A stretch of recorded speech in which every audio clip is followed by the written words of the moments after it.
And welcome to Me Reflected. Heather here in my downtown Kansas City apartment, fresh back from, well, not fresh back anymore, but back from a solitude journey inward where I cleaned my body at the cellular level, got off all of my medications, and am just living differently. So this podcast technically hasn't officially started. I've been playing around with where in my home I want to record, what time of day works best for my mental patterns, if I want to be more free flow or if I want to have a script, if I want to record in here versus in the other room, all kinds of fun things.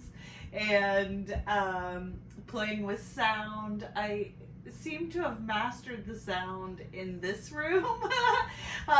It does best when I just use my Apple phone with no speakers, just the speakers on the phone. However, when I've started trying to record in the other room, I'm having sound issues, so I've been playing around with my Rode mic, excuse me, with my Rode mic and other microphones just to figure that out. So if anyone has tips or tricks on what they like for a good microphone option for podcasts, that would be fantastic. In fact, there's one place that I want to record. I've been playing around a little bit, and that's on my deck. I thought I've got a hammock, and I thought, oh, it would be really nice some evenings to lay in my hammock and have the microphone maybe coming down from above, and I could just kind of chat about some of the stories of, I don't know, when I was hiking through Spain or some of the realizations I learned there or something. And then I would love to be able to flip the camera around on the, if the camera is hanging up overhead of my hammock a little bit, and I'm chatting, and midway maybe the stars are beautiful or the sky is beautiful or something like that. It would be wonderful to flip the camera around and let the audience see what I'm looking at as I'm chatting as well, because you don't want to always look at me. So I want to think I'm beautiful and all. However, I want to be able to change things up as I go. So, long story short, I'm rambling again. I'm just playing with the format of how this Me Reflected podcast will go. That's what I've been doing for the last couple of weeks, is just figuring out all the little minor details and what that looks like. 3:33 on the clock when I said that. The signs and synchronicities around have been plentiful, so I know my journey is in the right place. My spirit feels joyous and happy. I wake up and see the beautiful, beautiful sunrise, and when it's already up high enough now, but when it first pops up in the morning, oh, the sky is a beautiful shade of pink, and it is, it's gorgeous. I'm telling you, it's gorgeous. And, I don't know. So anyways, I like to share some of those things with you. And when you're in the flow, or at least I found for me, after my journey, there was no denying when I was on the right path versus when I was on the wrong path. When you clean your body down to this, in mind, down to this cellular level, down to um, clearing out all the medications, clearing out all the toxin foods, and clearing out all of the relationships, clearing out all of your habits, everything, and starting at square one foot in front of the other every day, fresh air, actual nourishment, the raw basic ingredients, as simple as you can get, in the beginning, as your body is trying to heal. And water, no other drinks, minimal interaction with other humans, because you're processing through a lot when you go through a journey like that. So you have some connection with humans, because how wouldn't you when you're checking into hostels and things like that. So you have a little bit, where I did, in limited. And I don't even know. Hi, Tux. Good morning. He likes to be a superstar. He wants to come in squeaking. This is what you do, isn't it? Squeak. My other cat didn't make a lot of noise. He's squeaky. I think that I should have named him Squeaky instead of Tux, right? Right, baby? He'll be a year in October, I think. Or he was born around September or October, so he's not quite a year old yet. He's still learning and growing. Much like his mama, learning and growing on this new path that I found, where who knew that when I took sociology in college years ago, and I loved it, that I would do this major social experiment on my own life. I had no idea I would at that point. And I did, and it was amazing.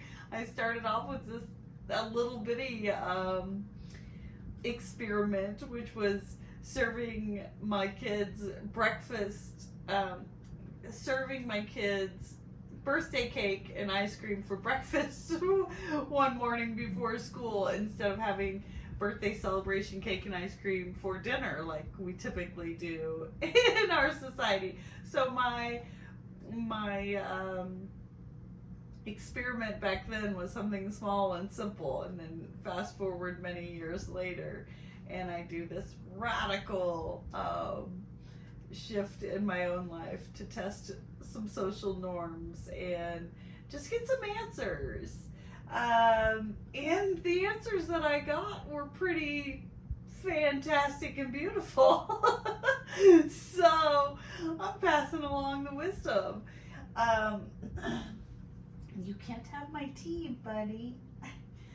Last night I met with a doctor friend of mine. He is a heart surgeon, and I met him after I got back from my healing journey. He lives in the same apartment complex that I used to live in.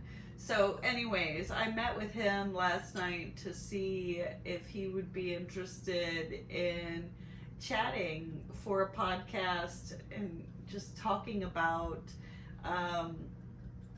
Western medicine and modern medicine, and how things are changing and evolving, and we were having beautiful dialogue around.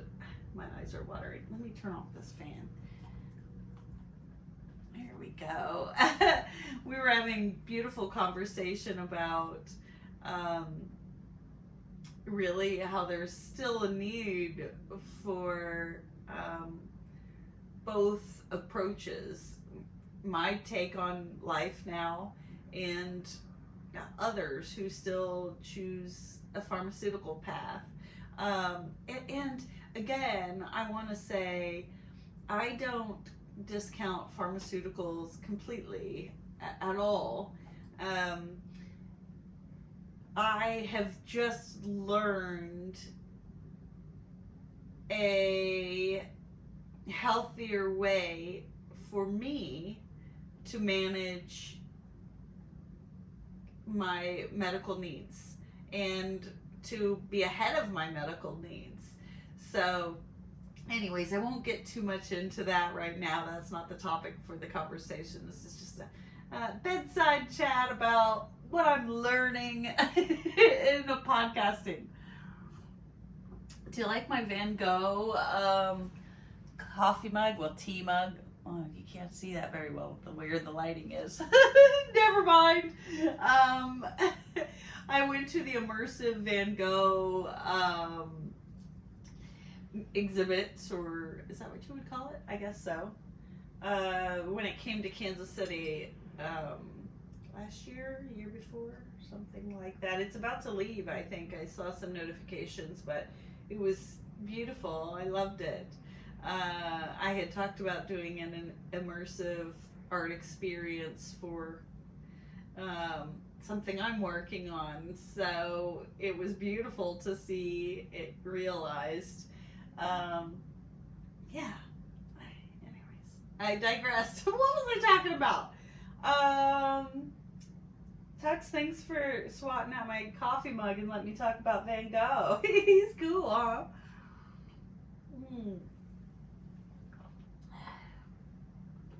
Of the earth. That's what I'll talk about right now. Plant medicine. Yeah, that's what I'll talk about. Plant medicine. So, from the earth. I'm sorry, I said of the earth. From the Earth is a dispensary, and it's right outside my window, and they have the roof painted. And so I went in there the other day, and I was telling them that their roof was painted, and the employees didn't know. I'm like, what do you mean you don't know? You've got the attention of all these people in these sky rises by painting the roof of your building. What a brilliant marketing technique. All roofs should be painted. T-Mobile's roof's painted. It says T-Mobile across the top in pink. It's beautiful. Or their fuchsia color, you know. And From the Earth has theirs painted. So, anyways. But plant medicine has been a beautiful addition to my healing journey. It's and when I say plant medicine, ayahuasca was one that I used early in my journey. That's what actually initially got me off of all my pharmaceuticals. I couldn't be on a lot of them before I tried the plant medicine. And so I had a few rounds of ayahuasca, which is an intense healing plant medicine with very profound journeys. It's not for the weak by any means. It's tough work. I've heard it described like 10 or 20 years of therapy in one evening. And it is kind of like that. Be prepared to be throwing up, using the restroom a lot, crying, laughing, you name it. There's all sorts of things that come out of that. And it's just profound. It takes you to a different place where you can look at your life from a different lens, and it's quite beautiful. So over the course of a year, let's see, over the course of a year and a half maybe, I did ayahuasca 8 times, 3 settings, 4 times once. So would I?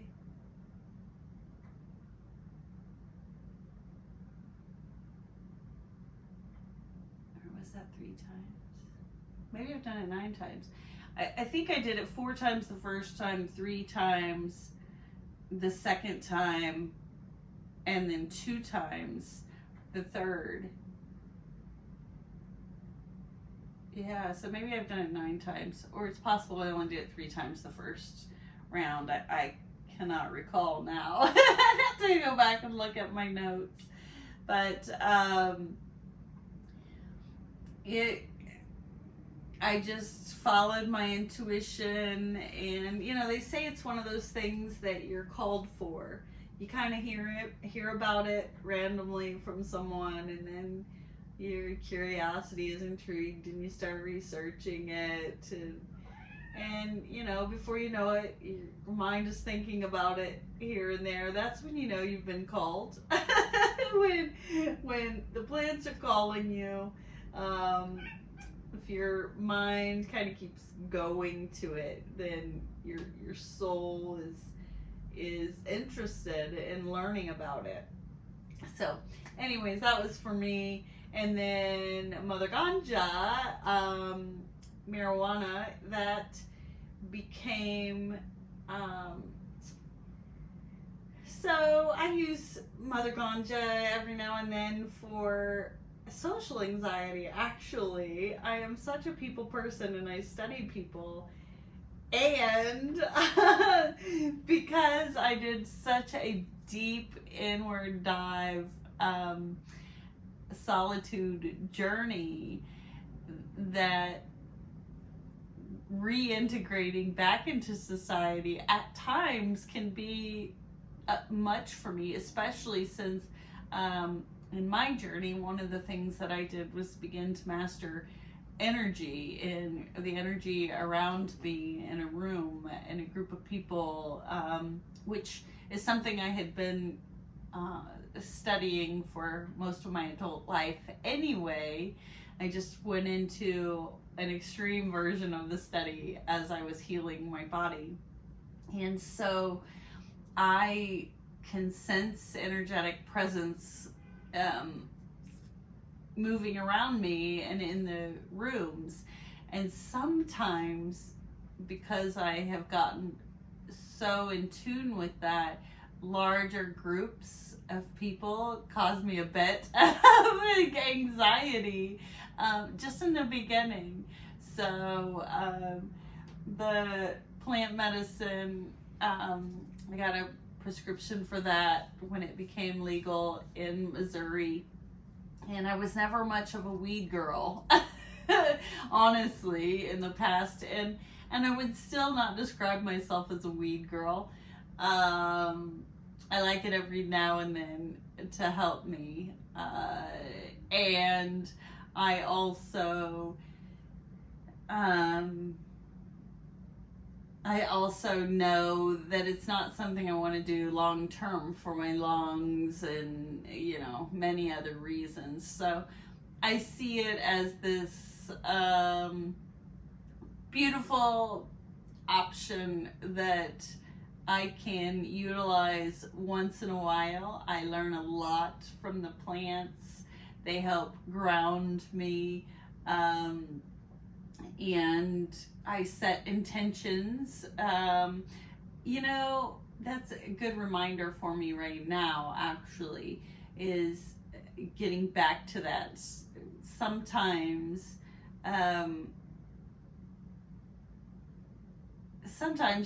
if you get into a practice of something, you lose the intentionality of it. And at first, when I was using Mother Ganja, I would, right before I would smoke, I would set my intention as if using it almost prayer based. This is my intention, this is what I want to gain out of it. And it always steers you in the right direction. And I haven't had any trouble thus far since I stopped clearly stating an intention before I smoke, but perhaps that's because I'm still very early the journey. So it's a reminder for me right now to go back to my intention setting when I use Mother Ganja as a plant medicine. And what else shall we talk about today? Jason Aldean. There's a Jason Aldean concert coming up on October 12th. Anyone want to go see Jason Aldean? My intention board is over here. I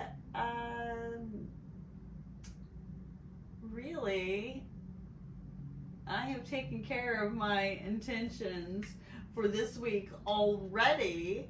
So I have a couple more meetings and things that informal stuff that I'm working on, but my big stuff I've already handled for the week, which is nice. It's only Tuesday, right? Okay. I'm going to keep this short, 21 minutes. I think I'm probably going to re-record. I don't know. We'll see. Take care of you. Peace, love, and happiness always. Heather here in downtown Kansas City. I'm the button girl.